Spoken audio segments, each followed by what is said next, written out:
मुसलमान यहूदियों से मुतालिक मेरा ये तीसरा सवाल डॉक्टर मुजाहिदुल इस्लाम साहब से कि यहूदियों से लेन देन करना कैसा है, शरई नजरिए में कुरान और हदीस की रोशनी में वजाहत की जाए।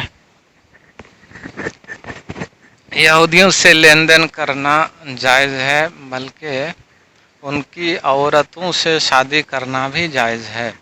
अहले किताब की औरतों से, यहूद की औरतों से और ईसाइयों की औरतों से शादी करना जायज़ है।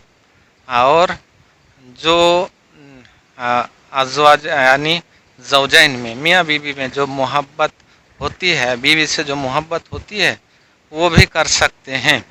अपनी बीवी अगर यहूदिया है तो उनसे मोहब्बत, जो बीवी से मोहब्बत होती है की जाती है, वो कर सकते हैं। एक तरफ वो आयत है कि यहूद आपके दुश्मन हैं, जो है मुहर्रम का रोज़ा रखना है तो 2 रखना है, क्योंकि यहूद लोग 1 रोज़ा रखते हैं, उनका उल्टा करना है। एक तरफ वो बात है, और दूसरी तरफ वो तमाम हदीसें हैं जिसमें अल्लाह के रसूल ने उनके साथ लेन देन किया है, मामलात किया है। और यहाँ ये बात भी है कि यहूदी औरत से शादी कर सकते हैं और उनसे मोहब्बत भी कर सकते हैं।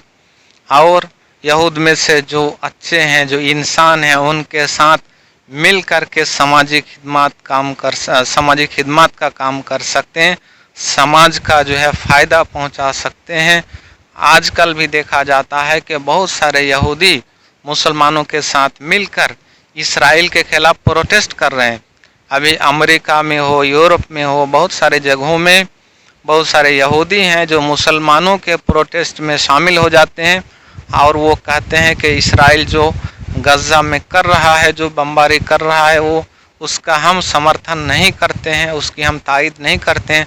उस खूनरेज़ी को फ़ौरन रोक देना चाहिए, रुक जाना चाहिए। ऐसे यहूदी भी हैं, और आप यहूदियों से भाग नहीं सकते। आप जो फेसबुक इस्तेमाल करते हैं उसका मुअस्सिस, उसका जो मालिक है वो यहूदी है, और बहुत सारे लोग जो है यहूदी हैं, तो उनका बायकॉट नहीं कर सकते हैं। वो भी एक इंसान है, और अगरचे कुछ लोग शैतान हैं, उनके साथ उनका जो है जवाब देना चाहिए और ईंट का जवाब पत्थर से देना चाहिए, लेकिन उनमें जो इंसान है उनके साथ इंसानों जैसा सलूक होना चाहिए।